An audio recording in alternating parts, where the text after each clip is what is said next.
mulai. Oke, kita pakai untuk tutorial. Kita bahas nomor 23 dulu, ini cepat aja. Oh, perlu ditulis ternyata. Oke lah, kalau gitu saya crop dulu 3 soal.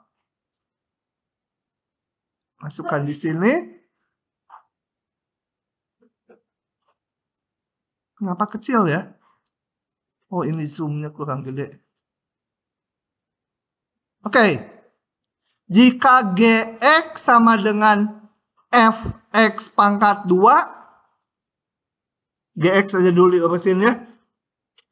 Maka G aksen X sebagai X. Ini. Oh, ininya memang kurang gede. Sebentar. Settingannya. Ininya diperkecil. Supaya agak tebal. Gx sama dengan Fx pangkat 2 gitu ya. Ini sama aja nulisnya dengan F kuadrat X. Itu juga sama maksudnya ya. Nah, G aksen X apa? Pakai kayak biasa aturan rantai. Ini seperti U kuadrat. Turunannya 2U kan? 2 kali Fx pangkat 1 kali turunan lebih dalamnya lagi. Udah gitu aja. Di sini F aksen X itu sama dengan df dx ya. Oke, kemudian Hx sama dengan F dari X kuadrat. H aksen X apa? Fu, ini kita punyanya Fu. Turunannya apa? Enggak, Fu. Nah, apa? F aksen U kali turunan dalamnya lagi. 2X. F aksen U ini hati-hati ya. Artinya df du ya, bukan df dx ya. Karena ini variabelnya U.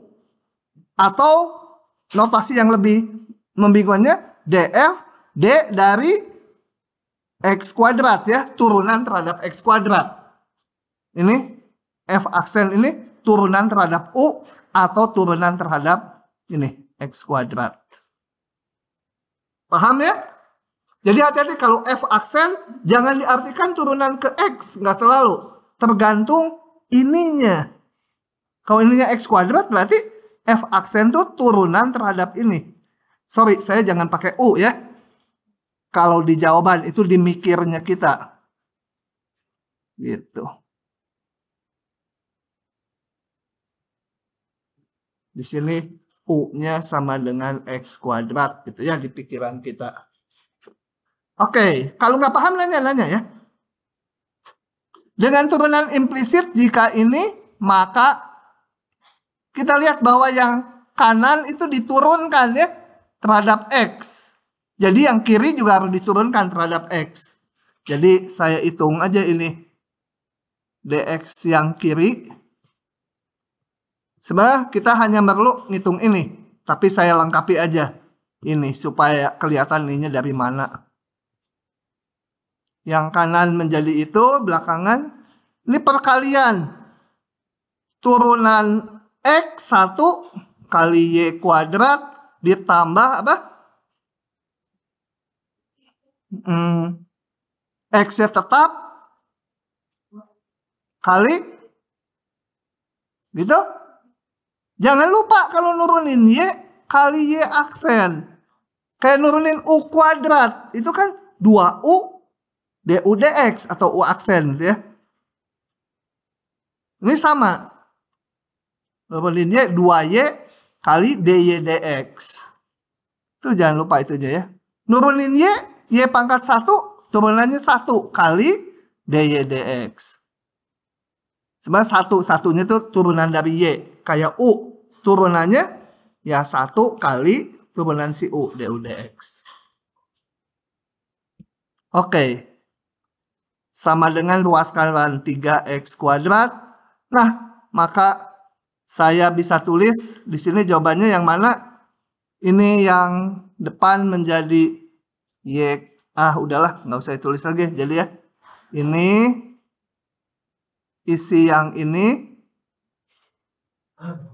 Gitu aja. Awas di ujian nulis gini, dikurangi, di minus. Gitu ya.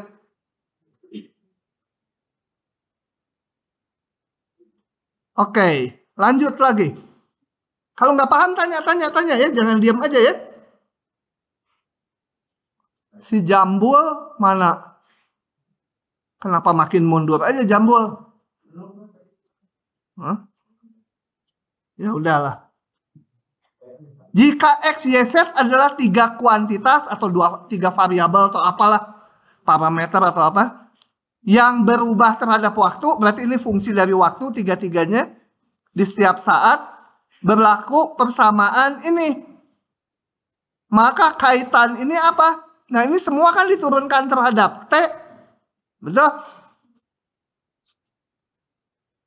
Oke, jadi gimana mendapatkannya? Turunin ke T, betul? Ya. Jadi saya punya X kuadrat ditambah Y kuadrat sama dengan Z kuadrat, gitu ya. Aduh, ini tipis ya. Nah, kita tahu X fungsi T, Y katanya bergantung T, Z juga bergantung T, gitu ya. Oke. Aduh, digundul jadi gatal ya. Ditanya hubungan ini, kita lihat bahwa ini semua diturunkan terhadap T. Ya udah, saya turunkan aja terhadap T, gitu. Idenya karena itu. X kuadrat tambah Y kuadrat sama dengan ya ruas kanan juga turunin terhadap T. Ini menjadi apa?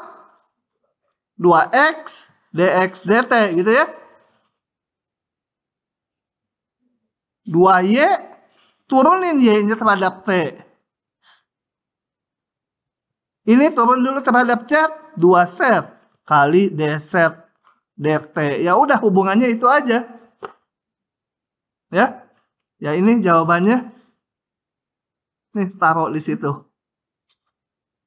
Pluk situ. Nggak ada yang bisa disederhanakannya dibagi 2. Udahlah, biarin aja. Oke. Lanjut lagi. Ya. Apa? Oh, boleh. Nulisnya ini X aksen boleh. Karena X fungsi T, ini dx dt. Gitu ya. Ini Y aksen, ini Z aksen. Oke. Lanjut lagi.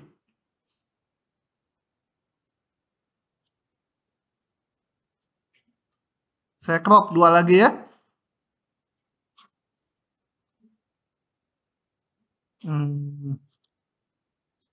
Tulis di sini. Oke. Jika Y fungsi X suatu fungsi yang terdiferensialkan terhadap variabel bebas X. Ya, df dx ada itu. Diferensial dari variabel Y adalah, ini udah di teori apa? Coba diingat-ingat. Waktu hampiran. dy sama dengan apa? Ini mah harus hafal. F aksen X kali dx, gitu ya. Dx dan delta X sama. Kalau variabel bebas, diferensial sama deltanya sama aja. Ini aksen. Jangan lupa itu. Jika F terdiferensialkan di skalar X sama A, maka hampiran linear. Oh ya, saya mau jelaskan. Saya nggak nyebut hampiran linear. Saya jelaskan sekarang. Coba kita lihat waktu kita bikin hampiran. Itu delta F dihampiri df, gitu ya. Delta F isinya adalah F apa? Fx min Fx0, gitu ya. Fx0 itu titik yang istimewanya. Dihampiri oleh df itu F aksen x0 dx. dx delta x sama aja. Nah, kalau saya pindah ruas yang fx0-nya menjadi fx0 ditambah f aksen x0 dx, ini namanya hampiran linier dari fungsi x. Kalau dilihat kemarin di teorinya, yang kanan itu sebenarnya nilai di garis singgungnya. Kalau ini nilai fungsi di kurva semula. Gitu ya. Jadi nilai di kurva, di fungsi semula, dihampiri dengan nilai di garis singgungnya. Nah, ini namanya hampiran linier dari f. Kalau mau dilengkapi di sekitar x0 gitu ya. Artinya garis singgungnya dibikin di x0. Sering disimbolkan ini sebagai Lx kalau di sini ya. Tapi yang penting isinya ini hampiran linier tuh. Jadi ini ya udah tinggal salin aja. Apa? Oh, di titik A. Jadi harus f A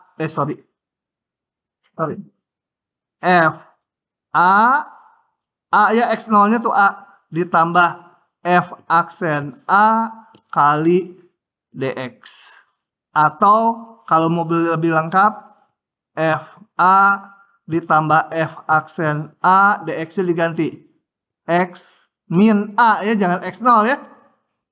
Hampiran linier di x sama dengan A. Kalau ini hampiran linier di x sama dengan x0. Gitu ya. Ya di teorinya x0, di sini namanya A gitu. Maksudnya, maknanya sama aja. Sudah? Pak, itu kan dx kan delta x. Itu bisa negatif kan? Bisa. Nanti kalau ada soal ngitung akar 3,9 ini nanti negatif, jadi kurang dari 4. Gitu ya. Bukan bisa negatif. Dapat negatif. Kalau bisa negatif tapi untung, jadi nggak racun. Kalau bisa yang positif kan beracun.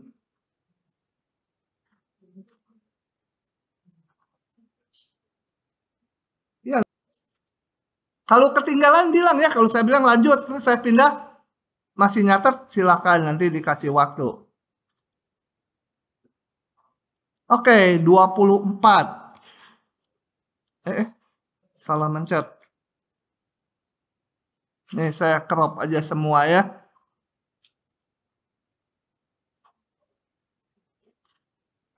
Harus memahami teorinya ya, supaya operasionalnya bisa itu ya. Oke, diketahui fungsi f dan g terdiferensialkan di mana-mana ya, di seluruh bilangan real gitulah. Dan diberikan data ini. Di x sama 0, fx-nya 2, f0 2 artinya f aksen 0 4, g 0 1, g aksen 0 2 dan seterusnya gitu ya. Baca tabelnya. Hitung GOF aksen di 1. Nah, coba kita lihat. GOF. Jangan di 1 dulu, saya mau lihat dulu di titik X gitu ya. Karena apa? Kalau ditanya F aksen 1 itu kan diturunkan dulu, dihitung di titik 1. Jangan dimasukkan F1 dulu. Kalau F1 dulu diturunkan ya 0, konstanta. Ini artinya diturunkan dulu dalam variabel X ya, baru dihitung di titik 1. Jadi saya menghitungnya di turunan ini di X sembarang dulu. Oke, kita lihat. Ini kalau notasi ini nggak terlalu kelihatan aturan rantainya. Jadi saya tulisnya gini, G, F, X gitu ya. Nah, sekarang baru diturunkan G, O, F, aksen terhadap X sama dengan apa? Kalau saya punya GU, bukan GU, GU mah enak. GU turunannya apa terhadap X? Hah? G aksen dulu kan ya? Terhadap ini. Ini hati-hati, ini notasinya berarti DG DF ya. Turunan G terhadap F.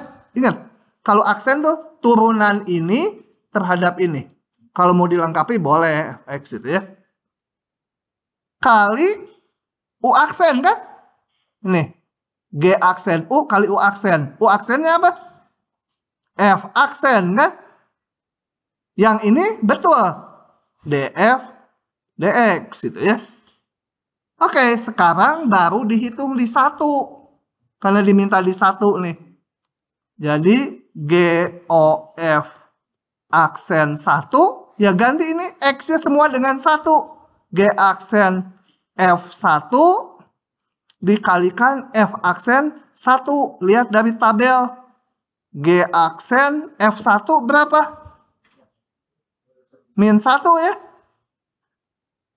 F aksen 1 ya nanti ini F1 saya lihat dari sini F1 min 1. Kemudian saya menghitung G aksen min 1. G aksen di titik min 1. 3 ya.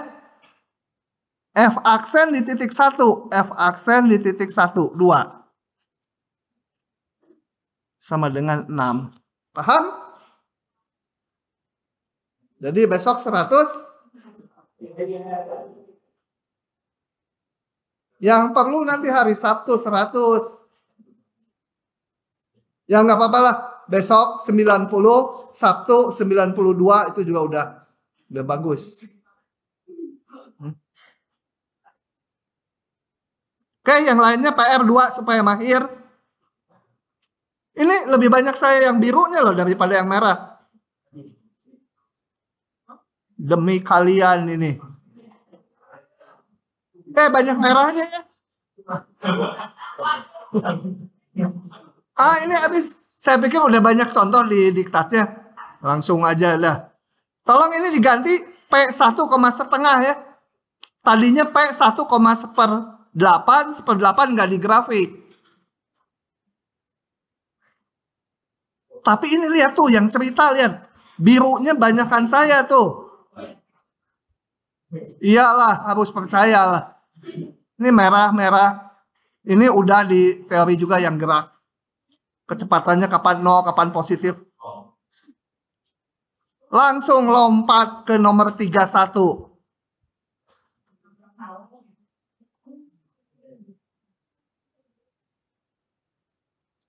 Yang susah mah yang soal-soal cerita, susah merumuskannya gitu. Kalau yang ini mah sebenarnya teknis aja. Hitung DY/DX. Kalian kayaknya udah mahir. Kalau saat di kelas mah pada mahir kelihatannya. Nanti ujian nggak tahu, lupa semua. Saya turunkan kedua ruas terhadap X ya, karena ini minta turunan terhadap X. Notasi dulu aja. 3, notasinya kemana? Dari 3X tambah 4. Ini apa? Y kuadrat diturunkan terhadap X, jadi 2Y kali bisa ya. 4Y jadi 4 kali Y aksen atau DY/DX ya. Kalau X langsung aja 3. Nah, dari Y aksen sama dengan 3/2Y ditambah 4 gitu ya. Nah, ini tak lain dah DY DX itu yang ditanya ya. Oke. Yang D. Yang D. X kuadrat Y sama dengan sin. Lupa lagi. Sin 5X ditambah Y. Kiri jadi apa? Perkalian 2X. Oh, pangkat 4. Korupsi dikit. 4X pangkat 3 kali Y ditambah Y diturunin jadi Y aksen ya. Ruas kanan sin jadi 5X ditambah Y kali turunan dalamnya ya. Kali turunan dalamnya. Ini menuhin, saya hapus dulu. Tulis di sini aja. DY, DX. Kalau di ujian jangan coret-coret kayak gini ya. Tulis yang teratur. 5X jadi 5. Y jadi. Nah ini kalian susun sendiri. Atau saya susunkan lah. Y aksen kali X pangkat 4. Ini yang ada Y aksennya saya kedepankan jadi min cos 5X ditambah Y gitu kan. Ya. Sama dengan yang nggak ada Y aksennya saya pindah ke kanan. 5 cos 5X ditambah Y. Yang ini ke kanan min 4X pangkat 3Y. Jadi Y aksennya sama dengan titik-titik dibagi titik-titik gitu ya. Sok, yang mau nyalin salin dulu. Saya lanjutkan. 32. Sama aja dengan 31, cuma persamaan garis singgung ya. Ya, tentukan turunannya dulu di titik yang diminta.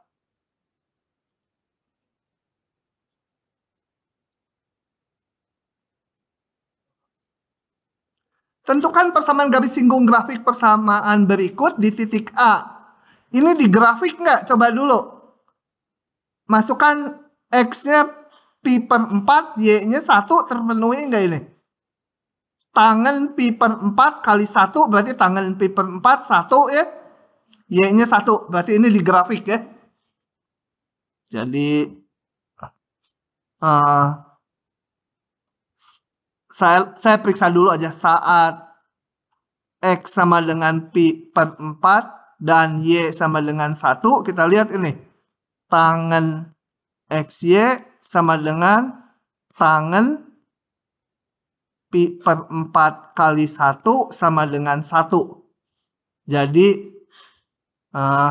jelas ini kan sama dengan Y-nya. Tangan XY sama dengan Y sendiri.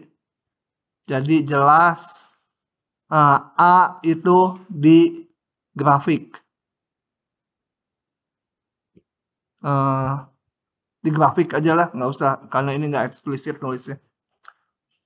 Kalau di ujian, ini cukup dilakukan di buram aja ya. Karena kalau soalnya gini harusnya udah di grafik gitu.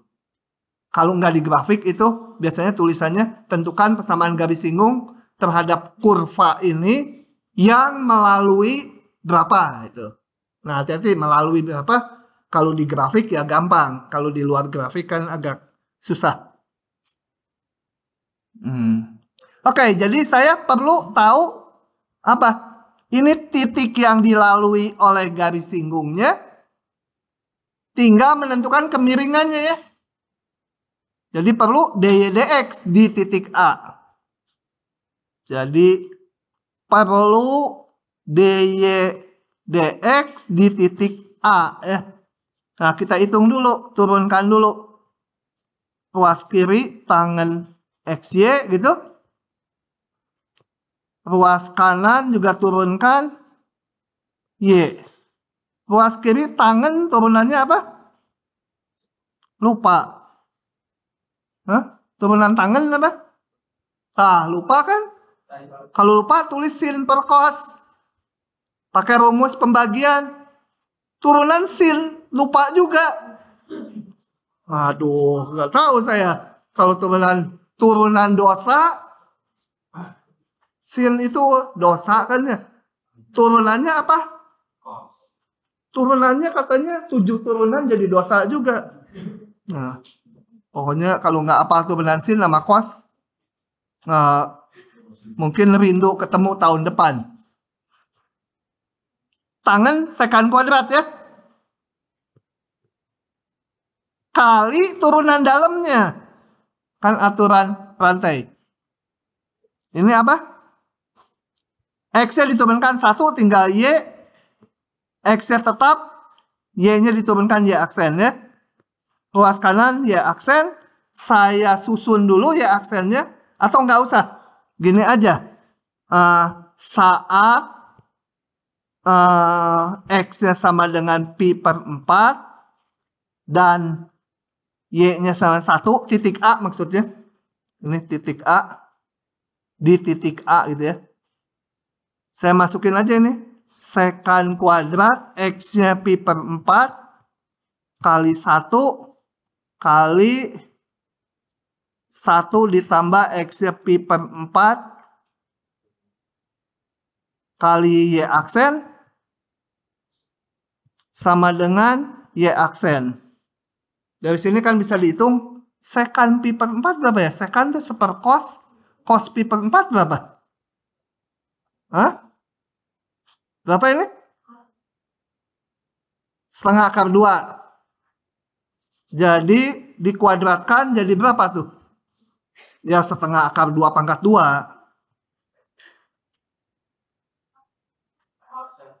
Hah? Oh, sekannya 1 per kos ya. Aduh, susah ya. 1 per setengah akar 2. Aduh, kalau udah ngitung ginian saya pusing kepalanya. 1 ditambah pi per 4 kali Y aksen sama Y aksen. Pokoknya dari sini kalian hitung sendiri Y aksen sama dengan sekian gitu ya. Oke. Jadi persamaan garis singgungnya nggak boleh disingkat di ujian adalah Y min Y1 mana tadi? 1 pi per 4. 1 sama dengan ini masukkan ke sini kali X min pi per 4. Ya. Oke. Kalau nggak paham tanya ya, jangan diam saja. Lanjut. Ini nomor 32. 33. Sama lagi ya. Menurunkan yang implisit.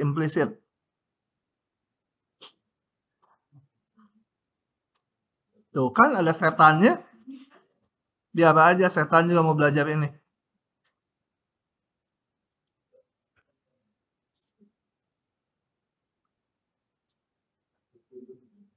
Oke. Sama dengan tadi. Coba kita lihat. Ngitung turunan 1 dan 2 terhadap X. Saya turunkan aja gitu ya. Notasikan dulu. Ini Y pangkat 4 sama dengan turunan terhadap 3X terhadap X. Ini menjadi apa? 5Y aksen ya. Ini 4Y pangkat 3 kali Y aksen. Gitu ingetnya kalau nurunin Y kali Y aksen. 3. Jadi dari sini kalian bisa susun Y aksennya sama dengan apa tuh? 3 dibagi 5 min 4Y pangkat 3. Turunan 2-nya jangan hitung dari sini. Tapi kita turunkan lagi yang jangan pembagian ya. Pembagian boleh. Tapi pembagian kan rumusnya agak menyebalkan. Sama dengan turunkan lagi terhadap X. 3. Gitu. Nah. Saya hitung. Yang kiri jadi apa?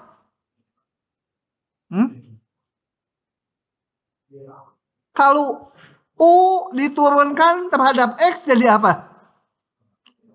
U aksen ya.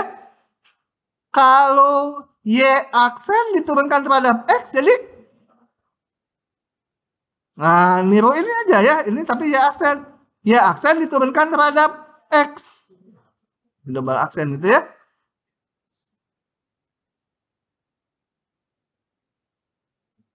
Nah ini 4Y pangkat 3 menjadi, saya kurung dulu aja, 12Y kuadrat kali Y aksen. Dikalikan Y aksennya. Bingung nggak itu? Kuning, paham? Hah? Beneran? Itu, paham? Yang baju panjang biru? Siapa? Anissa? Bukan, siapa? Hah? Paham bener? Nah. Ditambah ya. 4Y pangkat 3-nya tetap, betul? Kali Y aksen tadi diturunkan jadi sama dengan 0. Udah tinggal disusun Y double aksennya. 5Y double, saya satukan aja dulu. 5, ini ada Y aksen lagi. Min 4Y pangkat 3 Y double aksen gitu ya. Dikurangi sisanya 12Y kuadrat Y aksen pangkat 2 ya. Y aksen kali Y aksen, jangan Y double aksen, Y aksen pangkat 2. Dari sini Y double aksen sama dengan 12Y kuadrat Y aksen kuadrat per 5 min 4Y pangkat 3. Kadang-kadang di soalnya diminta turunan 2-nya dinyatakan dalam X dan Y saja. Karena asalnya juga hanya X dan Y. Yang ini Y aksennya diganti aja dengan ini. Supaya dalam X dan Y aja.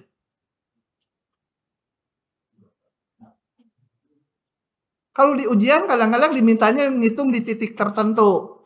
Supaya ngoreksinya gampang. Kalau jawabannya udah betul, kemungkinan ininya betul gitu ya.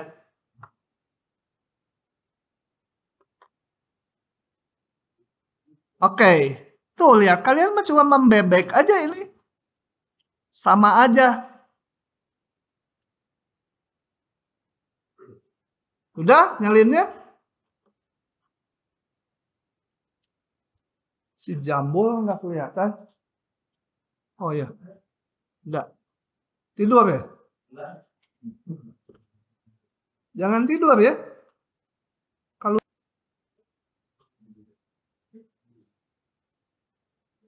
nggak jadi ah, nanti dimarahin Tuhan.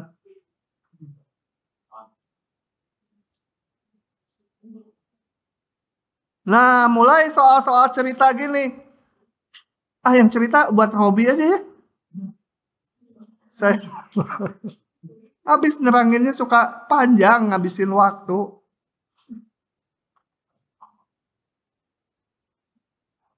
Oke. Yang gini biasanya keluarnya satu soal. Di ujian biasanya ada soal A, soal B, ada soal C yang esai panjang 2 buah. Yang C2 biasanya yang kayak gini. Luas permukaan sebuah kubus bertambah dengan laju sekian. Ada kubus. Supaya kebayang, gambar dulu dong ada kubus ya. Lihat, sama panjang ini. Meskipun kelihatannya beda-beda panjangnya, padahal sama kalau diukur pakai jangka sorong. Ya, pakai jangka sorong ini, yang ini diukur sama yang ini sama aja hasilnya. Nah, kalau ada kubus saya mulai notasikan.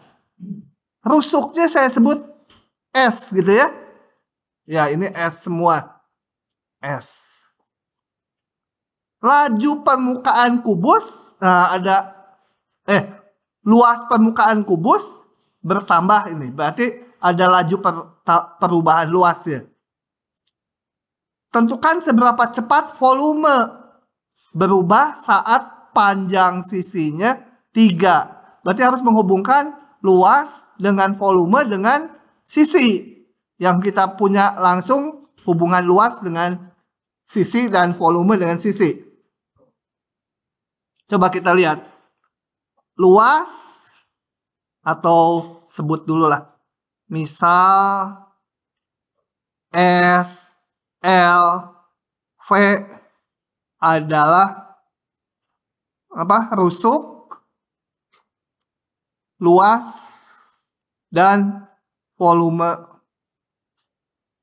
kubus.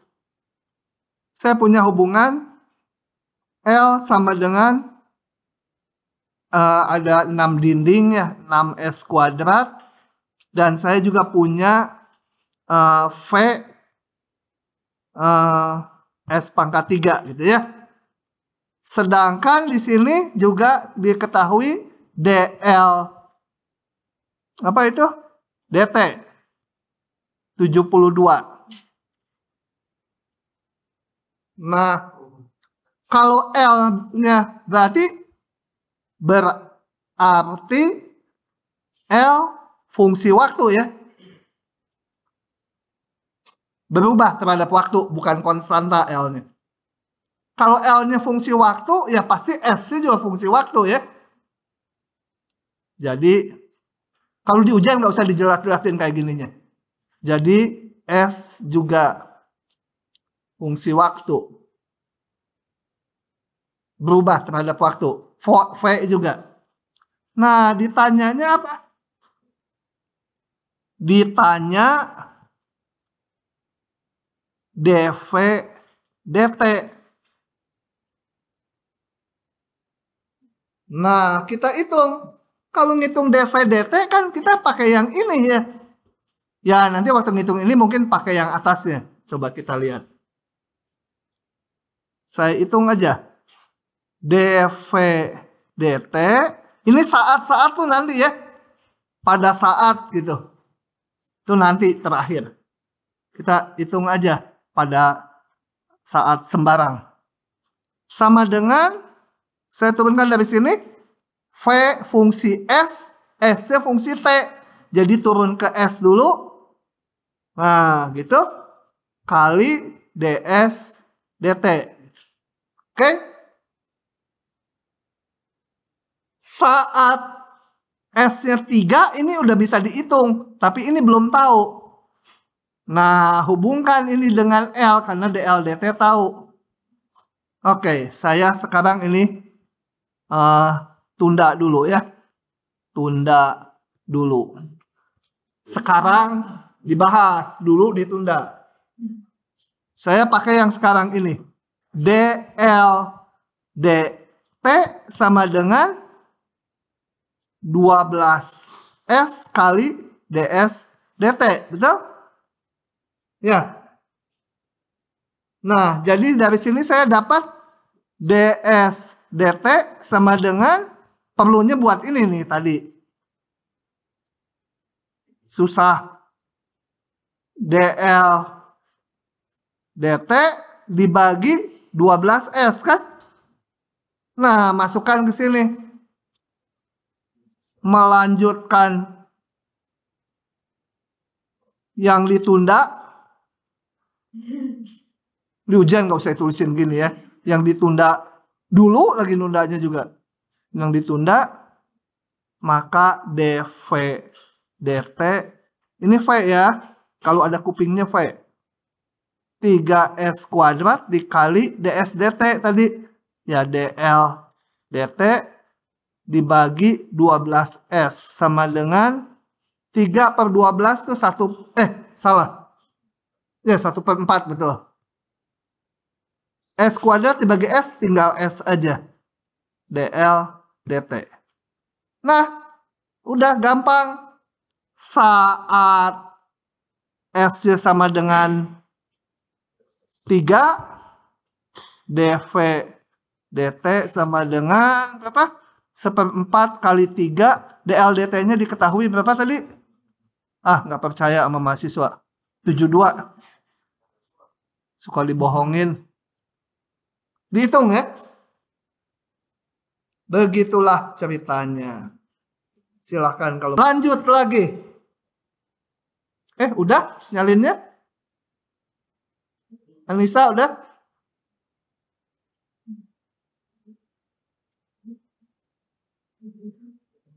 Ini tangga udah ya, yang geser di diktat. Kita bola besi aja.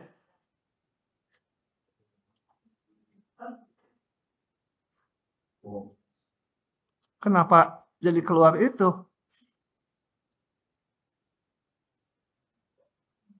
muncul di sini lagi. Sebuah bola besi, jari-jarinya 5 cm. Dilapisi es dengan ketebalan seragam. Jadi ada, ya bola susah saya gambarnya, kayak lingkaran aja ini bola, pokoknya bola besi dilapisi dengan dilapisi es. Ngapain ya? Oh, musim salju, nggak sengaja kelapisi es gitu ya sininya. Ya esnya tentunya nggak tebal-tebal amat lah. Kalau jari-jari bolanya 5 cm, masa esnya 100 cm itu ya, itu mah bola es jadinya. Di dalamnya ada besi gitu. Ya mau tebal mau enggak, pokoknya yang penting hitungan matematik sih sama aja. Jika es tersebut mencair dengan laju sekian, tentukan seberapa cepat ketebalan es berkurang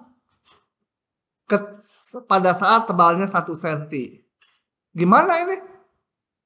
Nggak kebayang ya? Hah? Gimana? Hah? Mulai memunculkan gimana? Tanya saya sama profesor sekarang. Hah? Enggak, memunculkan dulu variabelnya apa aja. Jari-jari ya. Jari-jari mana? Jari-jari ini dari ini mau sampai mana? Luar aja ya. Kan yang variabel itu ya. Kalau yang dalamnya kan selalu 5, betul? Yang ini saya namakan R gitu ya. Jadi misal kok jadi merah datang bulan. Misal jari bola itu besi plus S-nya ya adalah R, jadi jari bola. Tadi volume katanya. Misalkan, sekaligus aja. Ya udah nggak apa-apa lah. Misalkan volume bola, maksudnya seluruhnya lagi besi plus S adalah V. Jelas gitu ya. R fungsi waktu ya. V juga fungsi waktu. Nah, jika S itu mencair dengan laju segitu, itu apa itu? Ini apa ini? D apa? Kalau laju pasti D, turunan dari apa ini? Hah? DRDT atau apa? DVDT ya? Kubik gitu kan? Diketahui DVDT sama dengan 10. Nah, satuannya dianggap udah seragam. Tentukan seberapa cepat ketebalan es berkurang. Gimana? Jadi yang ditanya apa? Ditanya ketebalan DRDT ya. DRDT saat R-nya berapa? Bukan 1 ya. 6 ya. Kan tebalnya 1. Kalau R-nya mau yang ini, ya saat R-nya 6. Sama dengan 5 tambah 1 sama dengan 6. Nah, yang gitu-gitunya penting. Kalau salah di perumusan gininya, bawahnya masih betul menghubungkan DVDT dengan DRDT, hitungan betul, itu juga masih dinilai ya. Kalau dosen zaman dulu, ngerumuskannya aja udah salah, ya pasti bawahnya salah. Ya betul gitu, kalau atasnya salah pasti bawahnya salah. Tapi yang dinilai itu sekarang itu bagian-bagian yang ada benarnya gitu ya. Oke. Sudah, kalau gitu tinggal V sama dengan apa? Volume bola apa? Ngantuk lagi, nanti habis minumin nih kalau ngantuk. Volume bola adalah 4/3 pi R pangkat 3, betul nggak? Lupa saya juga. Tapi saya bisa nurunin pakai volume benda putar. Nanti di integral kita belajarnya. Kalau lupa. Nah, udah. dV dt sama dengan atau gini dulu lah. Notasiin dulu. Turunin ke T. Kenapa diturunin ke T? Karena kan ini ditanya dr dt sama dengan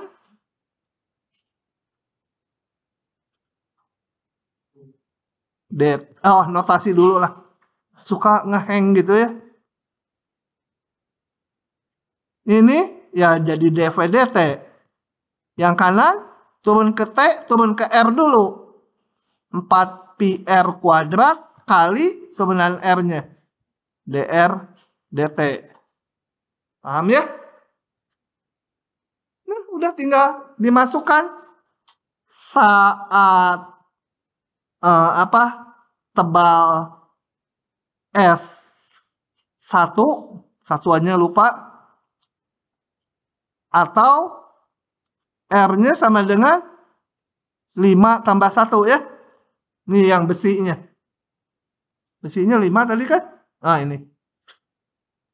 Udah tinggal masukkan dv dt tadi udah diketahui di soal 10. Sama dengan 4π kali 6 kuadrat gitu ya. Kali dr dt. Ya udah dr dt-nya dapat.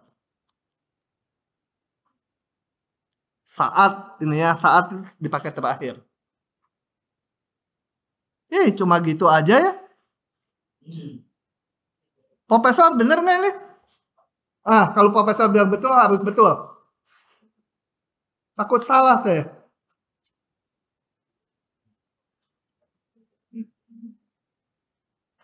Susah ya, soal gini susah. Jadi kalau kalian, aduh kok rumit tiap soal. Apa? Oh, belum selesai. Oke.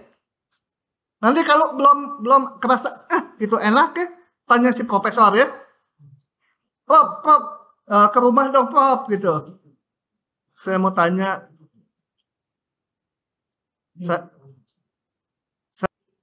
Oke. Nomor 37. Aduh susah pakai drone segala kayak Putin aja.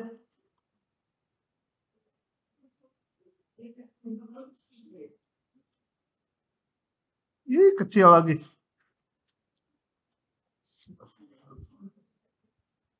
Oke, kita baca pelan-pelan. Sebuah drone terbang dengan ketinggian konstan 7 meter. Saya bikin dulu gambarnya ya. Ini jalan gitu ya, anggap lurus. Ini ada drone tingginya, si drone ini 7 meter. 7. Bergerak sepanjang jalan yang lurus dengan laju konstan 1 meter per second. V drone aja ya, karena ada mobil lagi satu ya. V drone gitu ya, atau V1 lah ya. Kalau VD itu agak aneh. V1 itu ya. Konstan 1 meter per second. Sebuah mobil bergerak dari arah berlawanan. Jadi mobilnya pasti nggak di sini ya. Kalau drone-nya bergerak ke kanan, ya mobilnya masa dari sini, apalagi bergerak ke kiri lagi. Berhadapan lah, ini mobil. Mobilnya di bawah ya. Mobilnya jangan di sini. Itu mobil terbang nanti belum muncul. Mana tadi sebuah mobil tuh? Pada suatu saat mobil kecepatannya nggak tahu ya. Ya, V mobil aja V2. Nggak tahu konstan atau enggak. Kita nggak tahu, pokoknya V2. Pada suatu saat jarak antara mobil dan drone adalah 25 meter. Nah, suatu saat drone-nya sampai sini. Kemudian mobilnya sampai sini gitu ya. Ini jaraknya. Pada saat tuh dipakai terakhir nanti. Pada saat T aja sembarang dulu ya. Ini jarak drone dan mobil. Saya sebut L gitu ya, jaraknya. Jika pada saat tersebut jarak antara mobil dan drone berkurang sekian, jadi saat L-nya 25, DL DT sama dengan 15. Paham nggak itu? Pada saat jaraknya 25, laju perubahan jarak keduanya itu 15. Gitu ya. Oke.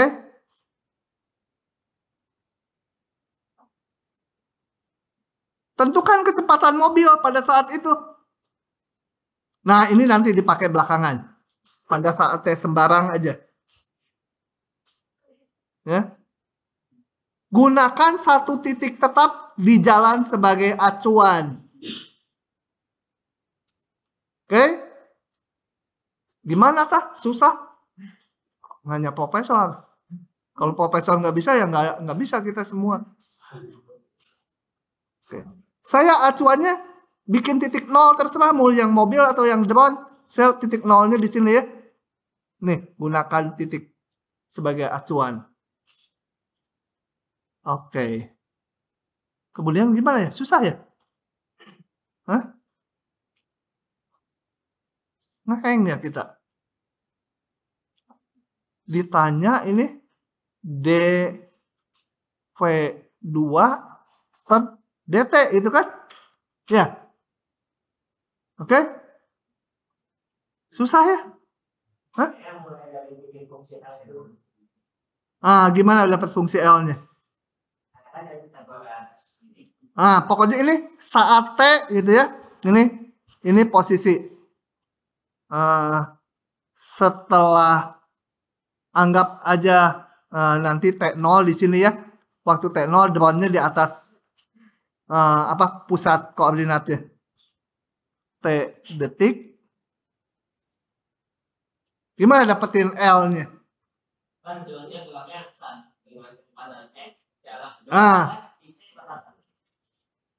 Oke. Ini berarti jaraknya berapa? Kalau T setelah T detik, P gitu ya? OP gitu ya? OP sama dengan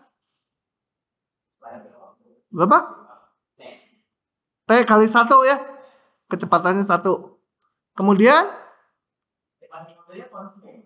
Enggak, ditanya. Nah itu susahnya. Hah? Susah ya? Nanti saya juga mikir susah. Saya harus menghitung ini ya.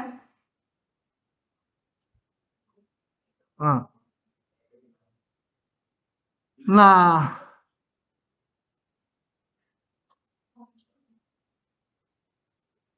Gimana ya?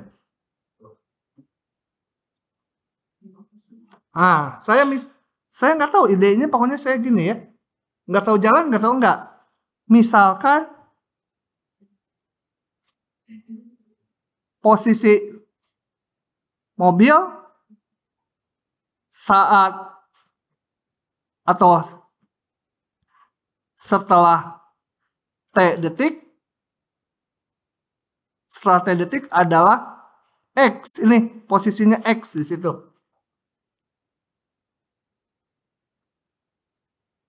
Oke?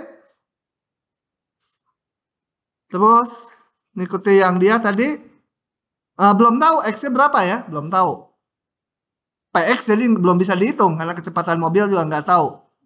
Tapi yang pasti L kuadrat sama dengan PX kuadrat ditambah 7 kuadrat ya. Tingginya 7 ya. Ini 7. PX-nya gimana dinyatakan dalam ini? PX itu berarti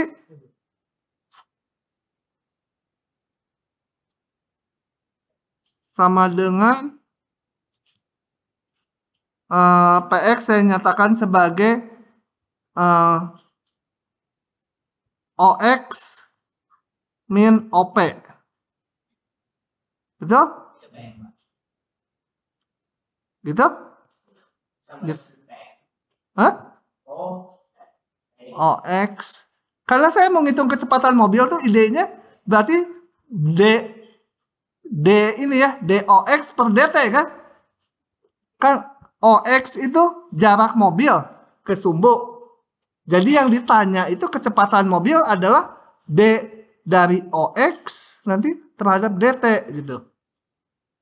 Ya, perubahan jarak mobil terhadap titik acuan. Idenya saya, kenapa ini X. Tapi saya belum tahu X berapa.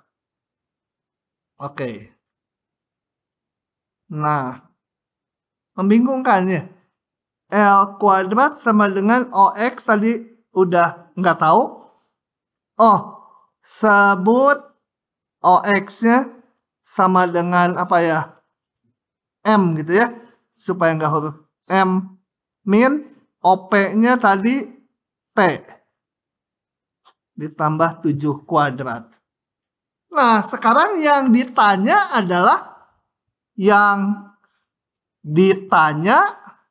saya udah bisa merumuskan yaitu dm dt. Betul? Kenapa dm dt?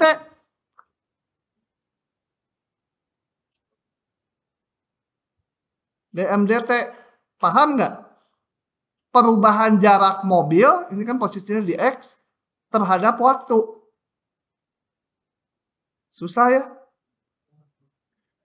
Nah, dm dt. Oke. Ini paham nggak dulu ini? Hah? Enggak. Kalau menyatakan kecepatan mobil, itu artinya apa?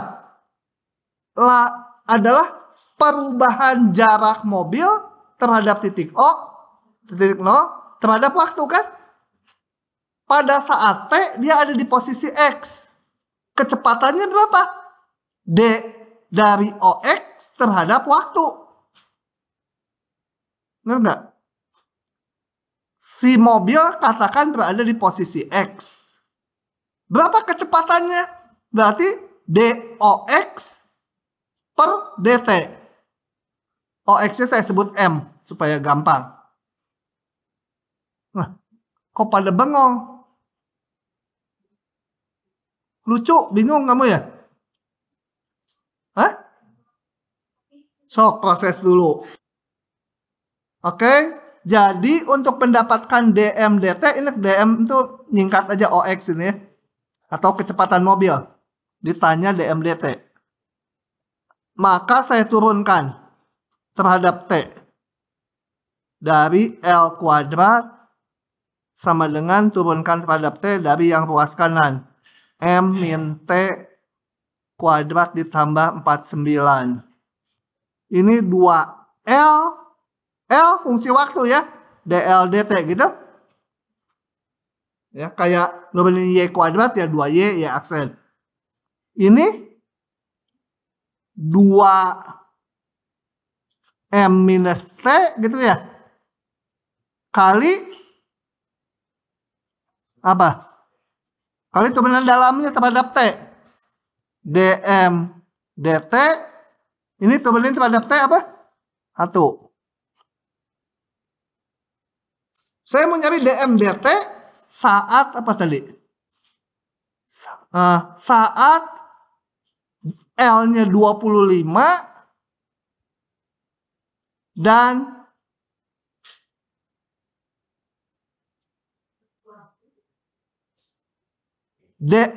sorry. Pada suatu saat L-nya 25 dan DL dt-nya diketahui 15 kan? Ini 15 kan DL dt. Jadi saya masukkan aja, coba ketemu nggak? Oh, hah? M-nya?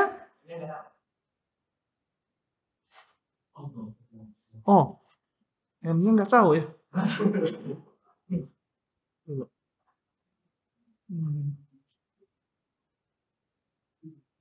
Sebentar. L-nya 25 ini 7, ini bisa dihitung kan? Ini tebak sebenarnya. T-nya nggak tahu ya?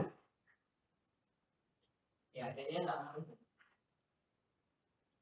Bingung, tinggalkan dulu lama. Ngabisin waktu. Tidur. M-nya nggak tahu. Mau ngitung DMDT, ini ada T-nya nih. Apa yang belum dipakai ya datanya? Ini udah kita pakai. 1 udah dipakai.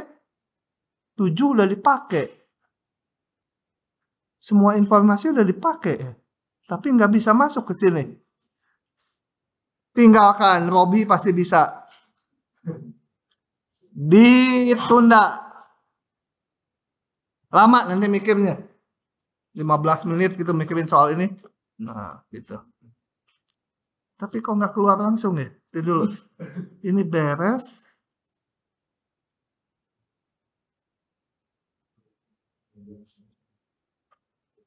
Kayaknya kita harus bikin rujukan saat T-nya 0.